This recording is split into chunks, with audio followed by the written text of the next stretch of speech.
तो फाइनली बच्चे हमारी वेट जो है वो ओवर हो चुकी है, क्योंकि सीबीएसई ने ऑफिशियली अपने सैंपल पेपर जो हैं सभी सब्जेक्ट्स के लिए क्लास 10th और 12th के लिए जो है वो रिलीज कर दिए हैं। देखो सैंपल पेपर जो होते हैं वो बहुत इंपॉर्टेंट होते हैं, क्योंकि इससे हमें एक क्लियर कट आइडिया मिलता है कि बोर्ड्स 2026 में सीबीएसई किस तरह के क्वेश्चन पूछ सकती है, कंपिटेंसी बेस्ड क्वेश्चन कितने होंगे, क्या कुछ चेंजेस हुए हैं पैटर्न में कि नहीं, ये सब कुछ हमें एक आइडिया मिल जाता है। तो अगर हम यहाँ पर क्लास 12th मैथ्स के पेपर की बात करें तो मैंने बहुत मेहनत की है। 2024 का मैथ्स का पेपर है बच्चे, उसका ब्लूप्रिंट है ये। 2025 मैथ्स के पेपर का ये ब्लूप्रिंट है, और ये आपके सैंपल पेपर का 2026 का ब्लूप्रिंट है। अब इसमें हमें क्या क्या चेंजेस आए हैं, क्या क्या चेंजेस नहीं आए हैं, सब की बात करेंगे। सबसे पहले देखो बच्चे, आपको क्या करना है, आपको मेन वेबसाइट पे जाना है। अब जैसे ही आपकी मेन वेबसाइट ओपन होगी बच्चे, तो आपको मेन वेबसाइट पे नहीं जाना, मतलब cbse.nic.in पर, मतलब आपको यहां पर जाना एकेडमिक वेबसाइट पर। अब जैसे ही आप इस पर क्लिक करोगे बच्चे, तो आपके सामने कुछ इस तरह से इंटरफेस खुलेगा। यहां पर क्लियर लिखा हुआ है sample papers for class 10th and 12th, ठीक है, 2025-26। और जैसे ही बच्चे आप इस पर क्लिक करते हो तो आपके सामने दो ऑप्शंस खुलेंगे, 10th के लिए भी और 12th के लिए भी। तो आप डाउनलोड वहां से कर सकते हो, इसका लिंक मैं नीचे डिस्क्रिप्शन बॉक्स में दे दूंगा। अब बच्चे यहाँ पर हम क्लास 12th की बात करने वाले हैं, तो ये है आपका 12th का ऑफिशियल सैंपल पेपर 2025-26 के लिए।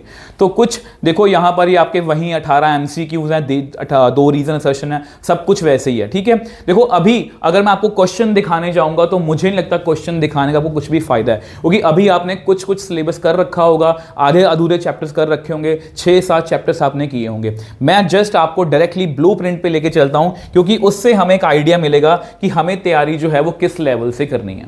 तो देखो बच्चे, अगर हम ब्लूप्रिंट के मतलब कि पेपर की आपके मैथ्स के पेपर के ब्लूप्रिंट की बात करें तो पेपर आपका कुछ इस तरह से है। टोटल कितने मार्क्स है आपके? 80 मार्क्स हैं, ठीक है। उसमें 18 MCQ हैं, 2 रीजन सेशन है, 2 नंबर के आपको 5 क्वेश्चन आने वाले हैं, 3 नंबर के आपको 6 क्वेश्चन आने वाले हैं, 5 नंबर के आपको 4 क्वेश्चन आने वाले हैं, तो केस स्टडी जो आपको 3 आने वाली है 12 नंबर की। मतलब अगर हम मोटा मोटा हिसाब तब देखें तो 20 नंबर यहाँ से रीजन सेशन और MCQs में से, और 12 नंबर केस स्टडी के। ये टोटली आपको कंपिटेंसी बेस्ड क्वेश्चन है, इन पर आपको काफी मेहनत करनी पड़ेगी। मतलब 32 मार्क्स ऐसे हैं आपको, ठीक है। अब मैं आपको जस्ट ये दिखाना चाहता हूं कि हमारे जो ऑफिशियल सैंपल पेपर 2026 का है उसका ब्लूप्रिंट हमें क्या कहता है। अब देखो, ये है आपके ऑफिशियल सीबीएसई सैंपल पेपर का ब्लूप्रिंट। ये मैंने इसलिए लिखा है, देखो बच्चे अगर आप ध्यान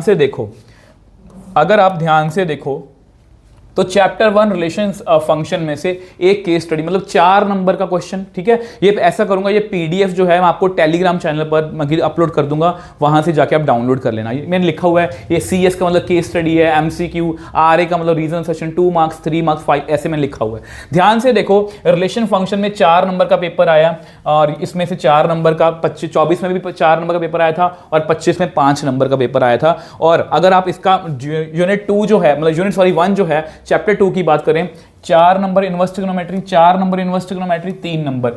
यानी कि अगर हम एक मोटा मोटा हिसाब तब लाएं तो यहां से 8 नंबर का पेपर आपको पूछा जाता है, यहां से 4-4, 4-4, 5-3, तो अप्रॉक्सीमेटली इसी रेशियो में आपको 2026 में पेपर आने वाला, ठीक है। अगर हम नेक्स्ट यूनिट की बात करें, मैट्रिक्स और डिटर्मिनेंट, 2 नंबर मैट्रिक्स, 8 नंबर अपना डिटर्मिनेंट में से 26 में, 24 की बात करें 3 और 7, 25 की बात करें 3 और 7, तो अप्रॉक्सीमेटली इसी रेशियो में आपको क्वेश्चंस जो है पूछे जाएंगे। उसके बाद हम बात करेंगे यूनिट नंबर अपना जो है 4th, मतलब वेक्टर अलजेब्रा और 3D। वेक्टर अलजेब्रा 5 और 9, 6 और 8, 6 और 8, इसी रेशियो। वेक्टर में से हमेशा 5-6 नंबर का, और 3D में से हमेशा 9-8 नंबर का, इस तरह से पेपर क्वेश्चन आपको पूछा जाता है। और चैप्टर नंबर 12 आपको बता 5 नंबर, 5 नंबर, 5 नंबर, क्योंकि एक ही यूनिट है, linear programming problems, LPP।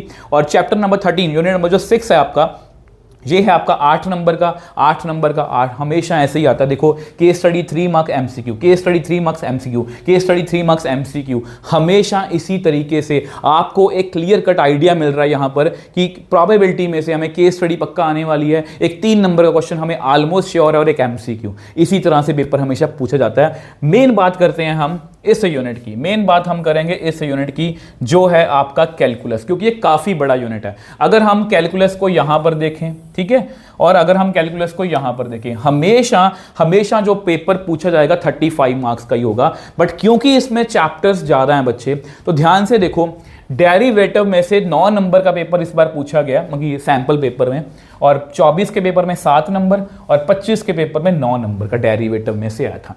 Application of derivative की बात करें तो 8 नंबर, यहां पर ये 6 नंबर है और यहां पर ये 15 नंबर है। देखो कितना बड़ा फर्क है। ये सीबीएसई, अभी आपको आगे भी दिखाऊंगा।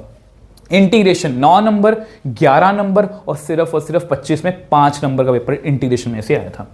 देखो यहां पर 8th चैप्टर आपका जो है ये है आपका एप्लीकेशन ऑफ इंटीग्रेशन, 3 नंबर का क्वेश्चन, 5 नंबर, 4 नंबर, इसी तरह से पूछा गया। ठीक है, डिफरेंशियल क्वेश्चन देखो 6 नंबर, 6 नंबर, 2 नंबर।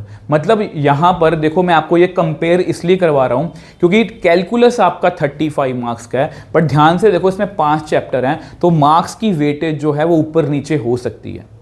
इसलिए मैंने कैलकुलस के ऊपर भी एक वीडियो ला रहा हूं जिसमें बच्चों को मैं मोटिवेट करूंगा कि ऐसा ना हो कि सिर्फ आप एक दो चैप्टर देख के पूरा कैलकुलस छोड़ दो। हम अच्छे मार्क्स कैलकुलस में से ले सकते हैं और ये क्लियर कट आइडिया है, क्योंकि ये डेरिवेटिव चैप्टर जो इतना मुश्किल नहीं है। इसमें से अगर 9-10 नंबर, हम 35 में से 9-10 नंबर निकाल लिए, पीछे 25 रह गए, और हम एप्लीकेशन ऑफ इंटीग्रेशन में से भी नंबर निकाल सकते हैं। वो सब कुछ बताऊंगा, ये वीडियो जल्दी ही आपको हमारे चैनल पर मिल जाएगी। तो बच्चे ये सब कुछ एफर्ट करने का पर्पस बच्चे यही है कि मैं आपको दिखाना चाहता हूं कि सीबीएसई किस तरह से क्वेश्चन पूछ सकती है, किस तरह से किसी चैप्टर की वो वेटेज अपने अकॉर्डिंग कम ज्यादा कर सकती है। यस, यूनिट वाइज कम ज्यादा नहीं हो सकती, बट चैप्टर वाइज कम ज्यादा हो सकती है। किसी चैप्टर में से ज्यादा क्वेश्चन भी पूछे जा सकते हैं, किसी चैप्टर में से मतलब कि जो है वो कम मार्क्स के क्वेश्चन भी पूछे जा सकते हैं। तो इसलिए आपको किसी भी चैप्टर को ज्यादा हल्के में नहीं लेना, किसी भी चैप्टर को लेकर ज्यादा ओवर कॉन्फिडेंट नहीं होना।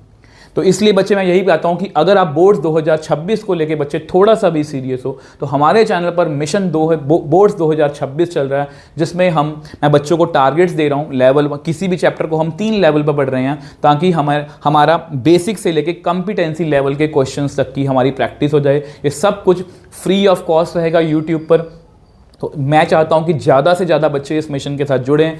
ठीक है, जितने बच्चे जुड़ेंगे, और मेरा आपको प्रॉमिस है, जितने भी बच्चे इस मिशन के साथ दिल से जुड़ेंगे वो कोई भी बच्चा इस साल मैथ्स में फेल नहीं होने वाला। यही मेरा कि आपको प्रॉमिस है। बस मुझे आपसे 100% कमिटमेंट चाहिए कि सर यस, हम आपको कमिटमेंट देने के लिए रेडी हैं, हम एफर्ट करने के लिए रेडी हैं। तो बच्चे इस साल हमारा सपना है, आपका और मेरा सपना है 0% कंपार्टमेंट, 100% रिजल्ट। तो यही मेरा सपना है, यही आपका सपना है, इसको हम मिलके जिएंगे, पूरा करेंगे। तो मिलेंगे नेक्स्ट वीडियो में। बाय बाय मेरे टॉपर्स।